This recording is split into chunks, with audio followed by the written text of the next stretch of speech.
vas pas. Lorsque tu vas dans la maison d'un féticheur et qu'il te donne quelque chose, tu t'en vas et il n'est pas avec toi.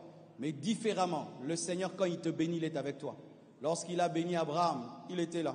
Et quand il a commencé à remarquer qu'Abraham commençait à aimer son enfant plus que lui, il a éprouvé. Il dit, tu me donnes celui que tu aimes beaucoup.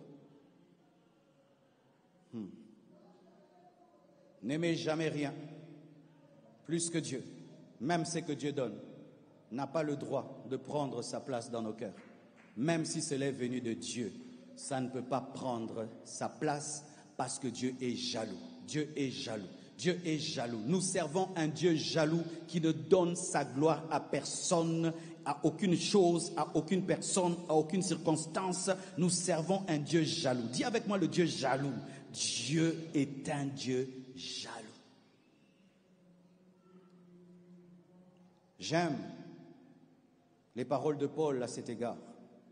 Dans Romains 8, verset 38, la Bible dit « Car j'ai l'assurance que ni la mort ni la vie, ni les anges, ni les dominations, ni les choses présentes, ni les choses à venir, ni les puissances, ni la hauteur, ni la profondeur, ni aucune créature ne pourra nous séparer de l'amour de Dieu manifesté en Jésus-Christ notre Seigneur. La hauteur ne peut me séparer de Jésus, la profondeur, la puissance, rien ne peut te séparer de Jésus. La bénédiction, la malédiction, les épreuves, la gloire, rien ne peut te séparer de Jésus-Christ. Les choses difficiles, les choses faciles, les démons, les anges, rien, les ténèbres, la lumière, rien ne peut te séparer de Jésus. Que Jésus soit ton socle, qu'il soit ta base, qu'il soit ton leitmotiv, qu'il soit ta motivation. Ne viens pas à l'église pour te marier, ne viens pas à l'église pour avoir des enfants, ne viens pas à l'église pour avoir l'argent. Tu risques d'abandonner Jésus si ça vient ou ça tarde. Mais si tu es attaché à Jésus-Christ,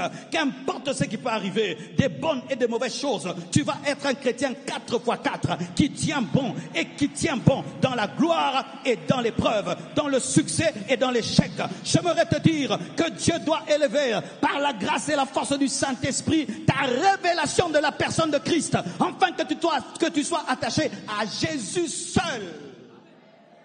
Église Compassion, voici mon message. Jésus-Christ de Nazareth, le chemin, la vérité et la vie. Mon message, ce n'est pas la voiture. Mon message, ce n'est pas la maison. Mon message, ce n'est pas le mariage. Mon message, ce n'est pas la sanctification. Mon message, ce n'est pas l'amour. Mon message, ce n'est pas le miracle. Mon message, c'est Jésus qui te donne l'amour, la puissance, la sainteté, les miracles, les prodiges. Jésus-Christ de Nazareth. Donne-moi un amen.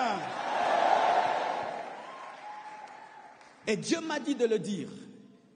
Vous voyez, avec cette période-là, quand avant que je puisse me marier, les sœurs commençaient à venir à l'église pour que je les épouse.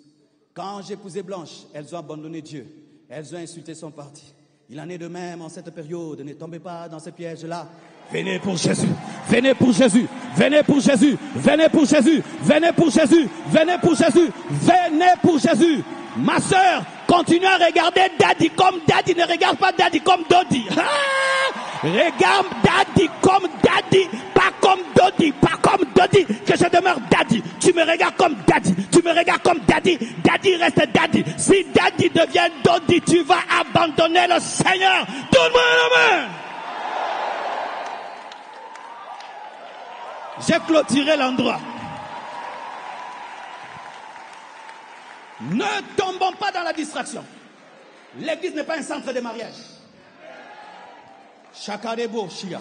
Nous sommes un centre de réveil, un centre de réveil, un centre de réveil. Frères et sœurs, que rien ne te sépare de l'amour de Dieu. Et si tu ne veux pas être séparé, ne cherche que Jésus. Ne cherche que Jésus. Ne cherche que Jésus. Ne cherche que Jésus. Il y a quelque chose qui ne rate jamais dans les choses de Dieu. Jésus. Ah! Il y a quelque chose qui ne part jamais dans les choses de Dieu. Jésus. Il y a quelque chose, même si tu as, c'est comme si tu n'as pas. Jésus. Tu peux te fatiguer de ta maison, te fatiguer de ta voiture, mais Jésus-Christ a multiples facettes.